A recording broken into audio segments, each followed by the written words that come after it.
Hello guys, once again welcome to our channel movie lab. ఇంకా సోది లేకుండా మ్యాటర్లోకి అయితే వెళ్ళిపోదాం.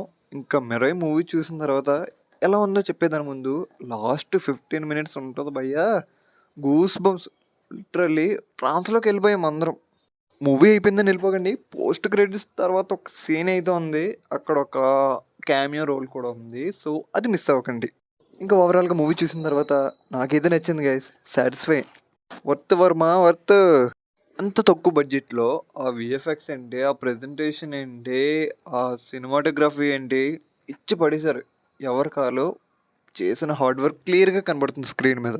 ఈ మిరాయి మూవీ టీం మళ్ళీ ప్రూవ్ చేసింది, కంటెంట్ నమ్ముకుంటే అవుట్పుట్ ఇలానే వస్తుందని. ఇంక ఈ మధ్య ట్రెండ్ అయిన వైబ్ ఉందిలే సాంగ్ అయితే మూవీలో ప్రజెంట్ పెట్టలేదు. మేబీ ఛాన్స్ ఉండే స్టార్టింగ్ 10 minutes ఆర్ 15 minutesలో, బట్ అక్కడ పెట్టలేదు.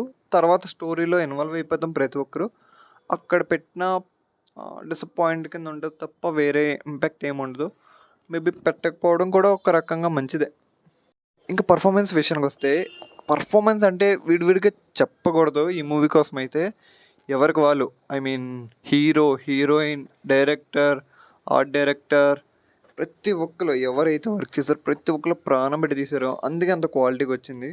సో అందుకే స్పెసిఫిక్గా మెన్షన్ చేయట్లేదు, ప్రతి ఒక్కరు బెస్ట్ ఇచ్చారు ఈ మూవీలో. ఇంకా ఫస్ట్ హాఫ్లో ప్రీ ఇంటర్వెల్ నుంచి ఇంటర్వెల్ వరకు అయితే పీక్స్ ఉండే మూవీ, చాలా నీట్గా ప్రజెంట్ చేశారు. అండ్ సెకండ్ హాఫ్ స్టార్ట్ అయినప్పటి నుండి కొంచెం మళ్ళీ స్టోరీలోకి ఇన్వాల్వ్ అవుతుంది. ఇంకా లాస్ట్ క్లైమాక్స్ కోసం అయితే చెప్పనవసరం లేదు. అక్కడ ఎవరి రెఫరెన్స్ వాడారో ఆల్రెడీ ట్రైలర్ చూసాక అర్థమయ్యి ఉండొచ్చు. సో అది నాకైతే ఒకటే అనిపిస్తుంది, ఈ మూవీ చూసిన తర్వాత మళ్ళీ ఓం రోత్ గారిని అయితే ఫుల్గా వేసుకోవడం కన్ఫర్మ్. ఈ ఒక్క మూవీ రీసెంట్గా రిలీజ్ అయిన వాటిలో ఈ ఒక్క మూవీ ఓటీటీ కోసం వెయిట్ చేయకుండా థియేటర్కి వెళ్ళి, మంచి థియేటర్స్, మంచి స్క్రీన్, మంచి సౌండ్ ఉన్న థియేటర్కి వెళ్ళి ఎక్స్పీరియన్స్ చేయండి, మీరు ఫుల్ సాటిస్ఫై అవుతారు. ఇంక ఈ మూవీలో మైనస్ పాయింట్స్ కోసం మాట్లాడుకుంటే, కొన్ని సీన్స్ దగ్గర మనం ఎక్స్పెక్ట్ చేస్తాం హై ఉంటుందని, బట్ అంతలా ఏముండదు. అంటే ఏంట్రా సింపుల్గా తేల్చేశారు ఒక మంచి సీన్ని అన్న ఫీల్ అయితే వస్తుంది. అది తప్పించి ఇంక పెద్దగా మైనస్ పాయింట్స్ అంటే ఏం లేవు. ఇంక ఫైనల్గా ఈ మూవీకి నేను ఇచ్చే రేటింగ్ 3.5. మన ఛానల్లో బెల్లంకొండ శ్రీనివాస్ నటించిన కిష్కిందపూర్ కూడా రివ్యూ అప్లోడ్ చేయడం జరిగింది. సో ఇంకెవరైనా చూడకపోతే చూసేయండి. ఇంకా మన ఛానల్ ఎవరైనా సబ్స్క్రైబ్ చేయకపోతే ప్లీజ్ సబ్స్క్రైబ్ చేయండి అండ్ సపోర్ట్ చేయండి.